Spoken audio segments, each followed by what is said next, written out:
You know, I do feel for teachers because I think somehow we've ended up complicit in this horrible system that none of us believe in. And so I will sit down with kind of my daughter's teacher at the points where they have to, you know, sit down and review it with you as a parent. And they present this bizarrely kind of systematized tracking system that says exactly, it's got little, you know, kind of fake indicators of how much they're progressing on these ridiculous competencies which bear no relation to, you know, who they are. And you feel like it's not the conversation they really want to have, and they're sort of reassuring that there's some kind of scientific mechanism behind it, and they say, well, you know, they're sort of X points behind on their mathematical skills, but we project that they'll catch up. And you want to sort of almost stop them and say, it's okay. Can we just talk about, you know, what they care about and what they enjoy and what they don't enjoy, and how much you know about them as a person? And that's almost kind of the conversation that can't happen. I don't feel sorry for teachers. They know what they were getting into. They were students in those systems, and they thought, gee, that would be fun to tell everybody what to do. I don't feel at all sorry for them. And let's forget what school is really about.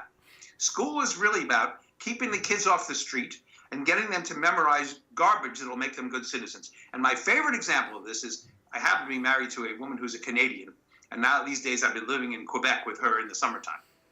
And what I learned about that is that there's a question every Canadian will answer like that. Who won the War of 1812? And the answer is Canada.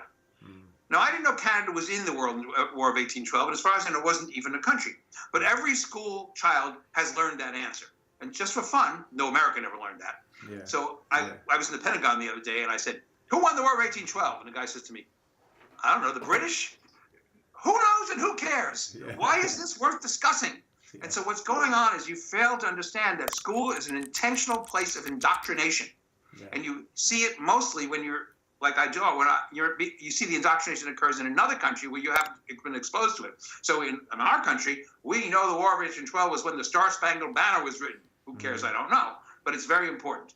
And we learn nonsense. So I don't feel sorry for them because they're teaching nonsense. And they're part of a system which is meant to keep kids down. Education system is meant to make factory workers. That's what it was for. I do still feel a little sorry because I think they're complicit in it, because I don't think many teachers go in with the express intention of kind of force feeding kids kind of nonsense, which I agree is what they do, but they go in because they kind of care about kids and they care about development, and then they find themselves bound up in a system, you know, which at an intuitive level they know isn't really kind of what they want to do. But I recognize that example you give. I mean, I think in the UK an example would be Henry VIII's wives, and it's really fascinating to me because I got into this kind of a bit of an argument with somebody online who basically said, no, it's really important for people to know their history.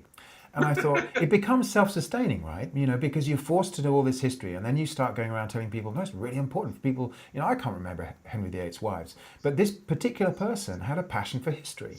And so we end up kind of projecting our own concerns, and somebody else says, oh, it's really important that everybody understands proper grammar, or somebody else, well, algebra is kind of critically important.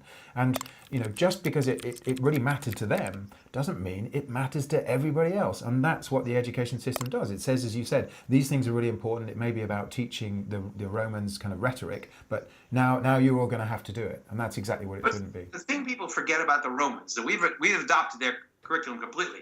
The liberal arts is a Latin expression, artis liberalis. It is a curriculum designed by the Romans for one purpose. One purpose. It had a purpose. You know what the purpose was? To train orators in the forum. And that's the curriculum everybody in the entire world must learn, because they're all going to be orators in the forum. When I was at the Naval Academy recently, and they were telling me, we teach the liberal arts curriculum, and I said, even the Romans didn't train their soldiers with the liberal arts curriculum. Yeah. That was for the elite 0.01% who had nothing to do with speaking the forum all day. Nobody thought they would tell the average person to go take a liberal arts curriculum. Yeah. And algebra, which is my favorite bête noire, algebra, a complete and utter waste of time, which I am now convinced, and caught me in the middle of writing the article this morning, that mathematics and algebra and testing was deliberately designed to keep women out of any important skill. Yeah. Because women tend not to be good at math. I'll get shot for saying that, but it's true. They have 1,000 reasons why it's really not true. On average, we're making them do this because what? And think of what it does. If you can't do math, you can't go to medical school. You can't go to law school. Two professions that don't have any math in them. But nevertheless, we make this happen. I use the expression, it sounds kind of quasi-scientific, map people's concerns when they come into the system. And I had this debate somebody this morning about what does that actually mean. Well, maybe if you just sat kids down at the beginning of that process and really took the time to understand, you know, what they care about, what's driving their learning process, and then what you do then beyond that is you start to expose them to environments, practical environments, where they can learn by doing, where they can experiment, where they can try things out, and you support them in the directions that they want to take. That doesn't mean that you narrow them down to something grossly vocational early on. It just means that you support them as they experiment in different areas. And that really, I guess, is how it should work. I think the big problem is that that kind of radical change is just so frightening to people. There's such an edifice that's been built up around education that kind of knocking the whole thing down and actually going back to basics and starting with something that really works is just too terrifying for most organizations.